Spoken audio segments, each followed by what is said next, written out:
Now, the rest of the story.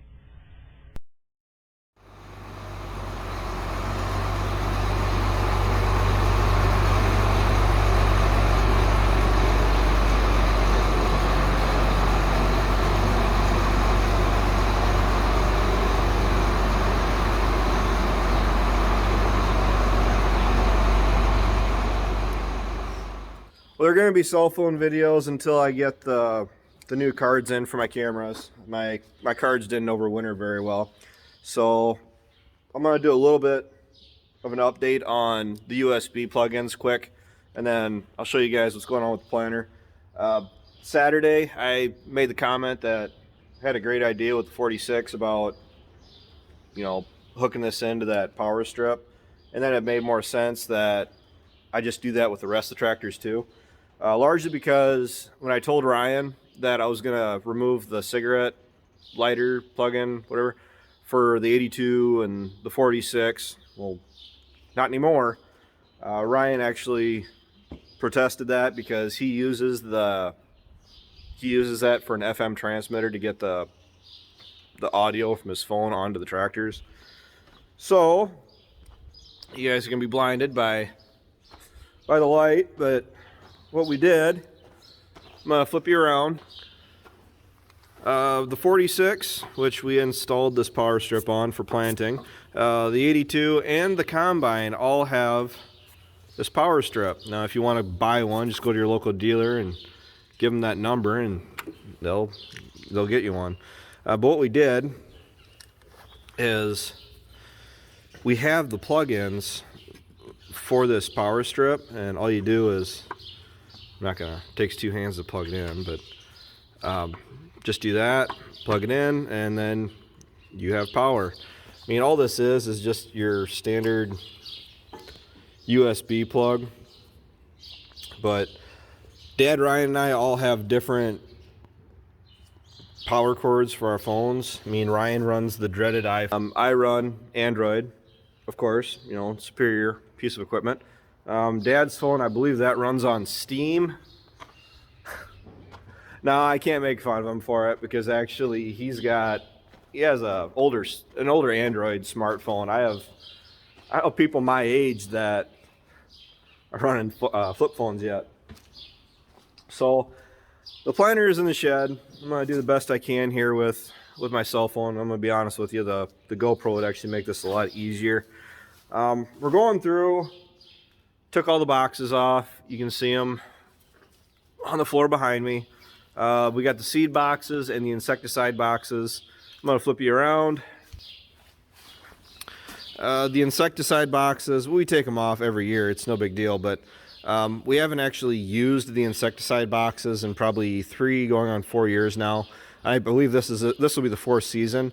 We don't even have the chains hooked up for them. I mean, the chains go from back here up around, connects right there. So all the chains on the planter are getting replaced within, well, they're calling for rain all next week, so I'm probably going to be stuck in the shed doing this stuff, which is fine. It has to be done. But even these chains, I changed these, all of these last year, and even, to be honest with you, even that one, well, let's just say I'm glad I'm changing them all.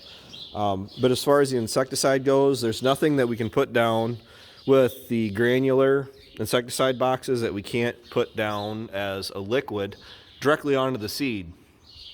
So because of that, it wasn't really worth paying and going to the trouble of buying the chains and installing the chains for the insecticide boxes if we had no intentions of using them. And the reason, it's going to sound silly, the reason that we always left the insecticide boxes on is just because aesthetic.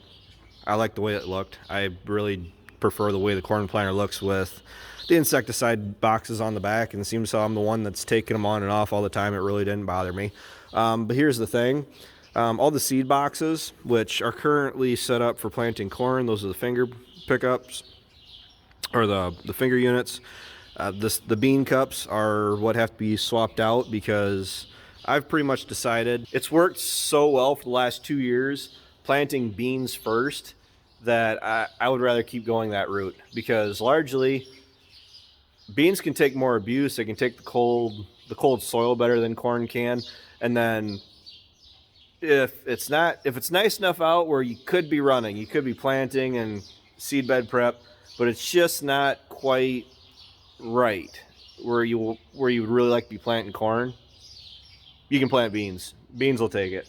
So it doesn't take us, it'll probably take us about a week, not quite, to get our beans in. We were planting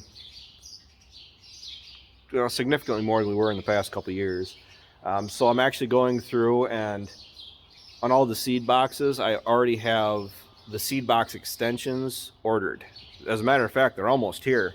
That's what that's going to do. It's going to add another few inches on top of all the seed boxes.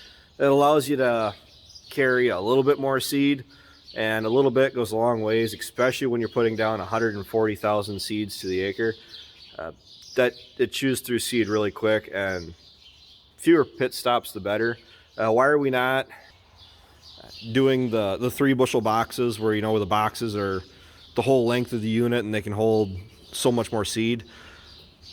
Which really doesn't bother me because you just put new bushings in it, but those 3-bushel boxes are kind of hard on the parallel arms because all that extra weight you're pulling behind you. But largely I'd only be really super filling them full with soybean seed. With corn seed, you dump your 2 bags of corn seed in and you call it good. B, am I doing this alphabetically or numerically?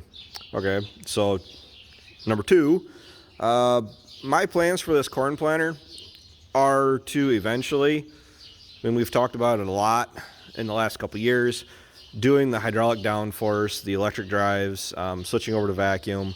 And to do that, the seed boxes aren't compatible, or let me rephrase that. The electronic drives are not compatible with the 3-bushel boxes. So I'm not going to pay at least $100 for a 3-bushel box, which I think it's significantly more than $100. By now, gosh, they got to be almost 200. But my thing is the 3-bushel boxes aren't compatible with the electronic drive mechanism. So I'm not going to pay for a 3-bushel box for the 12-row planter and then only have them for a year or two. So what I'd like to do is, or what I did is I just got the seed box extensions. So that way I still get my added seed without really breaking the bank. I think it's $25 per row. So what I'm doing here on the planter, which unfortunately, I guess I'm just gonna have to trust you guys are understanding about it, because the reason I brought my GoPro mounts, I was gonna show you me changing out the seed discs and the gauge wheels. It doesn't mean I can't do it in a later video. I'm not gonna be able to get this done today. The day's already getting away from me. But I'm changing out the seed discs, the seed disc openers, the gauge wheel arms, all the roller chains on this planter. Every single roller chain is getting replaced, and then the seed box extensions. And then as far as the tractor goes, I'm going to be moving the display over to the side of the ROPS, or back behind the gear shifters, so it is easier to reach. That's going to be another part order because it's the X-Ram mounts that go to the display, and I'm going to need a longer extension just to get it up away from the shifters so I'm not punching the display when I'm shifting. So that's really just what's going on right now. I apologize, I really don't have anywhere I can set my camera up, or any way to set my camera up where you guys can see what I'm doing. And most times when I do that, I tend to break the screen of my camera or my phone, so I don't think I'm not really willing to risk it. So as far as going into this year, am I excited? Yeah. That's why we're going through and doing all this extra work to the planter. If you guys can actually see, it's here, might as well show you. This is why we're changing out the seed discs. This is the old, this is the new. The new is underneath it. Okay, can you guys see the edge of the new blade? That's your cutting edge. See this? That's your cutting edge. So you might as well go ahead and say that the edge is gone on our old openers. I changed out the openers on our 6-row. I haven't changed the blades on this planter yet. And we're really looking forward that it's going to help with no-till, it's going to help with seed depth, it's going to help with emergence, basically just a slew of things. And it's more tedious than anything just because of the adjustments. You got to make sure everything is within tolerance of where it should be, because you have to have it gapped right. And same thing with the gauge wheels. You have to have them just so they're touching the seed disc openers. So with that, I'm getting sick. I mean, families, I mean, I think you can all back me up. You got kids. If the kid gets sick, everybody gets sick. But the problem is, then the kid bounces back and the kid's fine, but then mom and dad are still sick. So we're running around with colds, fighting it with whiskey. But with that, planter is coming together. It's not going to really take that long. It's just really taking the time to just do it. And I'm really to the point where I want to start checking fences and going through all the equipment. I'm actually probably going to, just to break up my day, I'm going to pull the 76 in, change the oils out on that, and just gradually work from one thing to the next. So thanks for watching. Thanks for tuning in. Make sure you like, comment, and subscribe. I hate having to self-promote my channel. I'd rather just let it grow, but unfortunately, because of this day and age, if you guys don't, if I don't get the support from you guys, the channel will continue to fall down into obscurity, and I guess I'll just be that. I mean, if we don't have the viewers, we don't have the people that want to watch, then the channel will just cease to exist. So on that happy note, take care, take it easy, keep in touch. I'll talk to you guys later.